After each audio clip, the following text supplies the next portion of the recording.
Hola, buenas tardes. Mateo ya está abierto, el primero de los evangelios, el que hemos ido leyendo con muchísimo interés, buscando descubrir un montón de cosas que no hayamos descubierto en lecturas anteriores y sabiendo que la palabra de Dios siempre habla, siempre nos dice algo nuevo y si estamos realmente así, con esa actitud de búsqueda y dándonos cuenta, y en este momento que estamos leyendo la vida de Jesús, que escribió este hombre tan especial como de haber sido lo más lejano de un judío fiel a ser un fiel apóstol de Jesús, es tan interesante tener esa mirada como hemos tratado de hacer y cada uno agregará la suya para ir descubriendo la manera en que fue presentando a Jesús, que fue eligiendo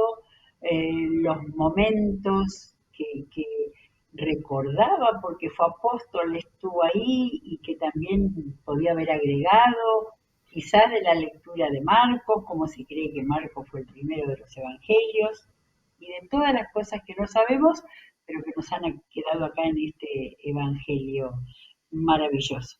Estamos en el capítulo 26, estamos muy cerca del final de Jesús, estamos en los últimos días de Jesús. Y vamos a ver, así como el capítulo 23, 24 fueron esos intensos mensajes que él dejó, eh, ahora me interesó ver cómo empieza Mateo. Después de exponer todas estas cosas, ¿sí? Porque en 23, 24 y en 25, que lo último que leímos fue esa enseñanza de las ovejas y las cabras, que era una enseñanza del juicio final. Entonces, después de exponer todas estas cosas, Jesús le dijo a sus discípulos, como ya saben, faltan 2 días para la Pascua y el Hijo del Hombre será entregado para que lo crucifiquen. Yo me pregunté varias veces si Mateo puso en su evangelio todas las veces que Jesús les fue anticipando. Y quizás fueron más veces de las que él escribió en el evangelio. Eso habla de Jesús. El versículo 3 nos cambia la cámara y el enfoque va a otro lado. Se reunieron entonces los jefes de los sacerdotes y los ancianos del pueblo en el palacio de Caifás, el sumo sacerdote, y con artimañas buscaban cómo arrestar a Jesús para matarlo, pero no durante la fiesta, decían, no sea que se amotine el pueblo. Tenían muy claro ellos a lo que había logrado Jesús y eso había provocado la envidia llevada a lo máximo, al deseo de hacer desaparecer a quien consideraban su adversario. Estando Jesús en Betania, acá tenemos un lugar geográfico que en otro de los evangelios dice a cuántos kilómetros está Betania de Jerusalén. Era un lugar muy cerca. Y lo que sucede acá dice en casa de Simón el leproso. Se acercó una mujer con un frasco de alabastro lleno de perfume muy caro y lo derramó sobre la cabeza de Jesús mientras él estaba sentado a la mesa. Es interesante que este relato, así en este momento, en los últimos días de Jesús, lo cuenta eh, Mateo y Marcos, ¿sí? Lucas cuenta una escena semejante, pero en el capítulo 7, o sea, al comienzo del, evangelio, del ministerio de Jesús, de manera que aparentemente no sería lo mismo. Pero por la fecha, el episodio paralelo sería el que cuenta Juan. Juan, después de la resurrección de Lázaro, también. Pero Juan dice María, como si fuera la hermana de Lázaro, ¿sí? Pero Mateo lo cuenta, dice, se acercó una mujer con un vaso de alabastro lleno de un perfume muy caro y lo derramó sobre la cabeza de Jesús mientras él estaba sentado a la mesa. Al ver esto, los discípulos se indignaron. ¿Para qué este desperdicio? Dijeron. Podía haberse vendido este perfume por mucho dinero para darlo a los pobres.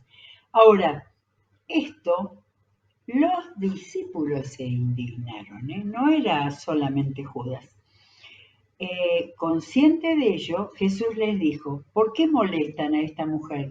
Ella ha hecho una obra hermosa conmigo. A los pobres siempre los tendrán con ustedes, pero a mí no me van a tener siempre. Al derramar ella este perfume sobre mi cuerpo, lo hizo a fin de prepararme para la sepultura. Les aseguro que en cualquier parte del mundo donde se predique este evangelio, se contará también en memoria de esta mujer como ella lo hizo.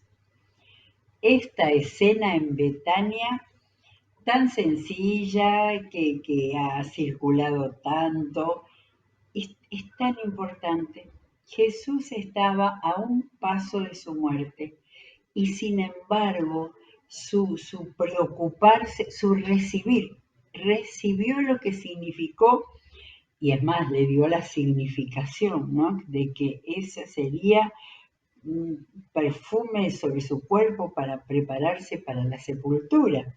Era una profecía, eso es lo que iban a hacer las mujeres cuando retiraron el cuerpo de Jesús. De manera que, y eso que donde se predique este evangelio, creo que leí por ahí 3 o 4 veces,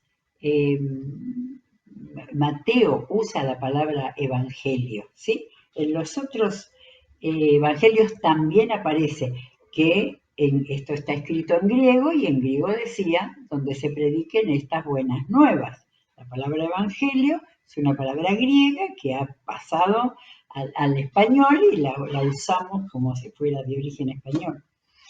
De manera que una escena completamente tierna, una escena, bueno, en Betania, en ese lugar que tenemos como querido, porque otras veces dice que Jesús había ido a Betania, a casa de sus amigos, y allí es donde ocurre especialmente la muerte de Lázaro y la resurrección. Bien, otro episodio en este capítulo 26. Uno de los 12, el que se llamaba Judas Iscariote, fíjense la manera que lo cuenta Mateo, ¿no? Uno, fue a ver a los jefes de los sacerdotes. ¿Cuánto me dan y yo les entrego a Jesús? Les propuso. Decidieron pagarle 30 monedas de plata y desde entonces Judas buscaba una oportunidad para entregarlo. No hay una palabra de explicación. Evidentemente era la codicia. Ningún amor por el maestro, ningún reconocimiento de que era el Mesías, solamente la codicia. Y para toda esta gente, de los jefes de los sacerdotes, era atar la carga, ¿no? Se dice al otro. Era él el que lo traicionó y se limpiaban ellos de la sangre. Avanzamos, el primer día de la fiesta de los panes sin levadura y ya estamos ahí en la Pascua. Se acercaron los discípulos a Jesús y le preguntaron, ¿dónde quieres que hagamos los preparativos para que comas la Pascua? Él les respondió que fueran a la ciudad, a la casa de cierto hombre, y le dijeran, el maestro dice, mi tiempo está cerca. Voy a celebrar la Pascua en tu casa con mis discípulos. ¿Cómo nos hubiera gustado saber quién era este hombre que conocía a Jesús para que le dijeran el maestro dice y después decirle vamos a celebrar en tu casa? Evidentemente era un discípulo, era alguien que estaba muy cercano a Jesús y que con esa frase simplemente él estuvo dispuesto.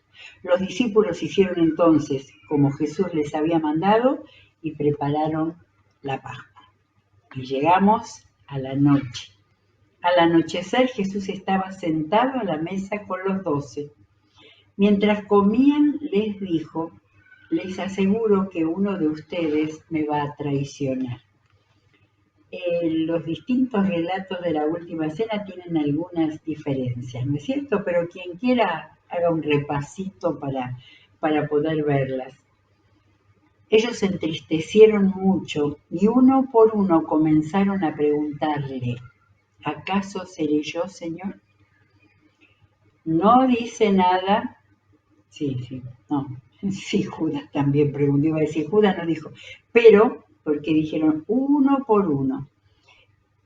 Antes que terminaran de hacer la pregunta, Jesús dijo, el que mete la mano conmigo en el plato es el que me va a traicionar. Respondió Jesús. A la verdad el Hijo del Hombre se irá, tal como está escrito de él, pero ay de aquel que lo traiciona. Más le valdría a ese hombre no haber nacido. ¿Qué pasó adentro de Judas? No lo sabemos, quizás lo podemos imaginar. ¿Acaso seré yo, Rabí? Le dijo Judas, el que lo iba a traicionar. Tú lo has dicho, le contestó Jesús. Mientras comían, Jesús tomó pan y lo bendijo. Ya primero había hecho ese gesto, ¿no? De meter la mano ahí donde estaba por agarrar el pan Judas, para que eso que le estaba diciendo se cumpliera ahí y lo tocara, para que él también no tuviera más remedio que preguntar. Es muy difícil pensar qué sentía Judas, si había algo en su interior. Pero evidentemente en su interior había 30 monedas de plata, que era lo que le iban a dar. ¿Y para qué le sirvió? Si leemos después el libro de los Hechos. Entonces Jesús tomó pan y lo bendijo, luego lo partió y se lo dio a sus discípulos diciéndoles, tomen y coman, esto es mi cuerpo. Es tan importante y sentido. Jesús estaba con el pan partido, habrá partido 12 porciones para darle a cada una. Y cuando él estaba diciendo, este es mi cuerpo, estaba simbolizando el pan. Pero su cuerpo estaba ahí al lado. O sea, era tan visible, quizás para nosotros que conocemos el Evangelio, que han pasado tantos siglos, ¿no es cierto? Pero tan visible. Ese cuerpo del cual le estaba hablando era el cuerpo que se iba a entregar en rescate, en principio, de cada uno de ellos. Después tomó la copa, dio gracias y se la ofreció. Dice, se la ofreció, hablando de la copa, pero dice, se la ofreció diciéndoles, o sea, un copón, la ofreció porque antes de tomarla, hizo el gesto de ofrecerla, diciéndoles, beban de ella todos ustedes. Esto es mi sangre del pacto que es derramada por muchos para el perdón de pecados. Les digo que no beberé de este fruto de la vid desde ahora en adelante hasta el día en que beba con ustedes el vino nuevo en el reino de mi Padre. Cuando Jesús decía el vino nuevo, yo no sé si habrán pensado los apóstoles cuando Jesús les explicó en una de sus enseñanzas lo que significaba el vino nuevo que tenía que ponerse en odres nuevos, o sea, en personas renovadas por Jesucristo, para que no se pierda, para que tenga su valor. Así que les dice, no beberé de este fruto de la vid desde ahora en adelante hasta el día en que beba con ustedes. Jesús estaba hasta incluyendo a Judas. Yo creo que Judas estaba teniendo una oportunidad de volver atrás, ¿no? No volvió, pero Jesús no lo sacó de adelante en ese momento. El vino nuevo en el reino de mi Padre. Después de cantar los salmos, salieron al monte de los olivos. Qué bueno hubiera sido saber qué salmos cantaban, ¿no? Ya en ese tiempo estarían los 150 salmos recopilados y que se cantaron en la sinagoga. Cantaron los salmos y salieron al monte de los olivos.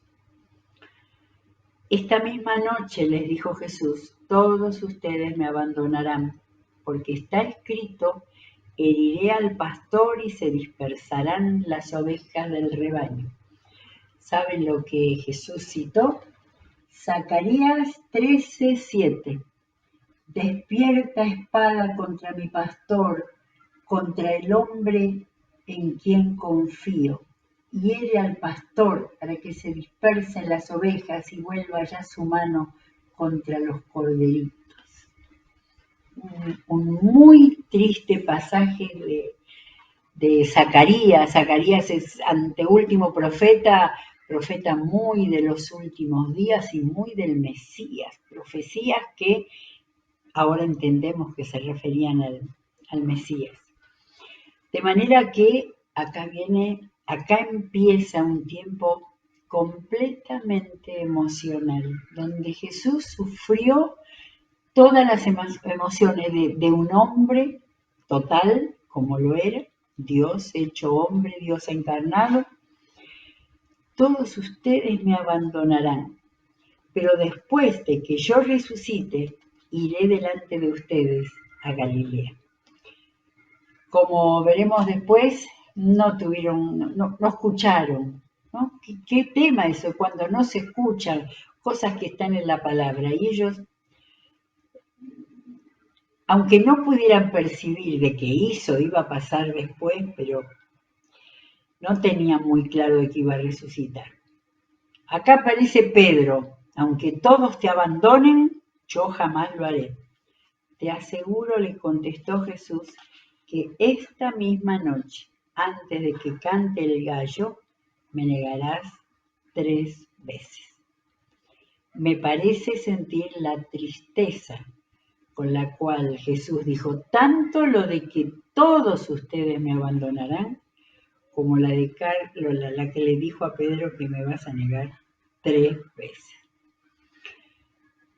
Aunque tenga que morir contigo, insistió Pedro, jamás te negaré. Y los demás discípulos dijeron lo mismo. Jesús llega a Getsemaní. Qué bueno sería poder tener un mapa donde podamos ver dónde estaba Getsemaní. Jesús había estado primero en Betania, después dice que habían llegado a la ciudad, por lo cual sería Jerusalén, y después estaban, lo que dice, en un lugar llamado Getsemaní. Entiendo que es en el Monte de los Olivos, allí en el lugar que a Jesús tanto le gustaba. Y les dijo, siéntense aquí mientras voy allá a orar. Se llevó a Pedro y a los 2 hijos de Zebedeo y comenzó a sentirse triste y angustiado. En el Evangelio de Mateo hemos seguido imaginando, pensando, entendiendo las emociones de Jesús. Hablamos del estrés de Jesús y hablamos de las emociones de Jesús. Él no dejó de sentir, como cuando les dijo, todos ustedes me abandonarán, voy a quedar solo. Jesús y la soledad es cuando debió haber sido los momentos culminantes de angustia. Acá nos dice que se empezó a sentir triste y angustiado. Está la angustia que me invade, que me siento morir, les dijo. Quédense aquí y manténganse despiertos conmigo. Yo creo que en este relato hemos prestado más atención a los discípulos, ¿no? A la actitud de los discípulos que no podían llegar a consustanciarse con la angustia y la soledad de Jesús. Ellos estaban embargados también, por supuesto, en sentimientos de qué es esto que Jesús les estaba diciendo, cómo lo van a matar. Pero Él es el que dijo, está la angustia que me invade, que me siento morir. Quédense aquí conmigo y manténganse despiertos. ¿Cuántas veces Jesús pidió el mantenerse despiertos, atentos? Yendo un poco más allá, se postró sobre su rostro y oró. Padre mío, si es posible, no me hagas beber este trago amargo, pero no sea lo que quiero, sino lo que quieras tú. Esa frase es la frase de la obediencia y la entrega, que podemos apropiarnos para cuando deseemos algo mucho, que el Señor nos libre de algo, pero digamos que se haga lo que quieres tú. Luego volvió a donde estaban sus discípulos y los encontró dormidos. ¿No pudieron mantenerse despiertos conmigo ni una hora? Le dijo a Pedro. Estén alerta y oren para que no caigan en tentación. El espíritu está dispuesto, pero el cuerpo es débil. Jesús estaba diciéndoles que los entendía, pero le estaba diciendo que debían mantenerse mucho más de ese momento, que estén atentos y oren la oración para no caer en tentación. Por segunda vez se retiró y oró. Padre mío, si no es posible evitar que yo beba este trago amargo, hágase tu voluntad. Cuando volvió, otra vez los encontró dormidos, porque se les cerraban los ojos de sueño. Así que los dejó y se retiró a orar por tercera vez, diciendo lo mismo. Y ya acá Mateo no lo repitió, porque ya sabía qué es lo que Jesús había orado al Padre. Volvió de nuevo a los discípulos y les dijo, ¿siguen durmiendo y descansando? Miren, se acerca la hora y el Hijo del Hombre va a ser entregado en manos de pecadores. Levántense, vámonos, ahí viene el que me traiciona. Todo este relato del capítulo 26 tiene un velo de tristeza, ¿sí? La actitud de los humanos era pobre y deficiente, ¿sí? Y Jesús, el que iba a entregar su vida por ellos en primer lugar, estaba desfalleciente, pero seguía orando al Padre y seguía en comunión perfecta con el Padre. Y ya les anuncia, levántense, vámonos, aquí viene el que me traiciona. Todavía estaba hablando Jesús cuando llegó Judas, uno de los 12. Lo sigue nombrando así como ajeno, ¿eh? Han andado 3 años juntos, pero Mateo lo pone ahí a un costado. Lo acompañaban una gran turba armada con espadas y palos, enviada por los jefes de los sacerdotes y los ancianos del pueblo. Ellos no habían venido, ellos no estaban, habían mandado una turba, habían mandado a un grupo de indeseables. El traidor les había dado esta contraseña: al que le dé un beso, ese es, arréstenlo. Todavía Judas mandándolos. O sea, la caída de Judas fue total, ¿cierto? No hay ni un atisbo de que haya tenido alguna duda. Enseguida, Judas se acercó a Jesús y lo saludó. Rabí, le dijo, y lo besó. Amigo, Jesús le dijo amigo. Le replicó Jesús, ¿a qué vienes? Entonces los hombres se acercaron y prendieron a Jesús. En eso uno de los que estaban con él extendió la mano, sacó la espada e hirió al siervo del sumo sacerdote cortándole una oreja. Allí hubo violencia de uno de ellos. Guarda tu espada, le dijo Jesús, porque los que a hierro matan, a hierro mueren.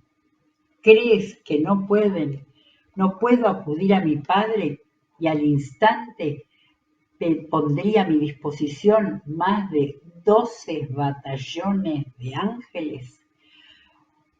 Pero entonces, ¿cómo se cumplirían las escrituras que dicen que así tiene que suceder? Tremenda la actitud de Jesús. 12 batallones de ángeles. Eso es lo que Jesús podría tener sin dudar.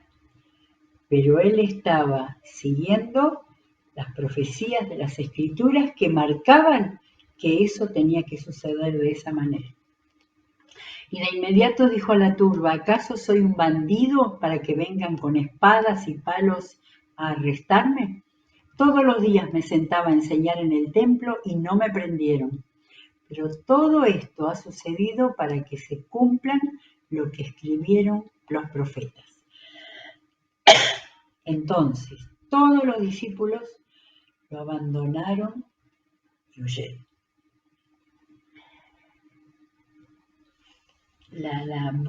Vuelvo a sentir como el velo de tristeza, de decepción del ser humano. Ahora no me acuerdo, creo que era Juan el que cuenta que Jesús sanó al que había perdido la oreja, ahí al siervo del sumo sacerdote, para que ese acto de violencia no quedara, no se volviera en contra suya y ahí quedara, ese hombre quedara sano, porque lo importante es lo que él estaba diciendo, lo que él estaba, aún en ese momento tan duro y tan difícil para él les estaba a los suyos diciendo: ¿se dan cuenta que yo podría escapar de esto? Y no voy a escapar para que se cumplan las escrituras. Y a los otros le habló de que no era un bandido, de que lo vieron. Esa gente que dice una turba, era gente de esa que la agarraban, la llevaban y la mandaban a donde los sumos sacerdotes querían, sin que razonaran, sin que pensaran, sin que tuvieran conciencia de lo que estaban haciendo, porque seguramente muchos de ellos eran algunas de las multitudes que lo escuchaban en el templo o que lo seguían en los caminos. Entonces, no termina, el capítulo 26 es muy largo porque es en un solo capítulo donde están todas todos los sucesos de esos últimos 2 días, ¿no? Desde Betania, donde Jesús estuvo allí sentado con amigos y vino esa mujer, suponiendo que era María, hasta después la última cena. Todo eso está en el capítulo 26. Y ya ahora dejamos acá para poder seguir después todo lo que significó el juicio de Jesús, la negación de Pedro, que está en este mismo capítulo, y ya después tenemos el fin de Judas y el juicio. Pilato, los sacerdotes, toda la gente, terminando con el Salvador que había venido a morir para salvar la vida de ellos. Muy bien, dejamos acá el capítulo 26 y vamos a seguir mañana en este tiempo tan difícil, por supuesto, de Jesús y tan grande para el futuro de la humanidad. Gracias a Dios por su palabra. Que Dios los bendiga. Mañana continuamos.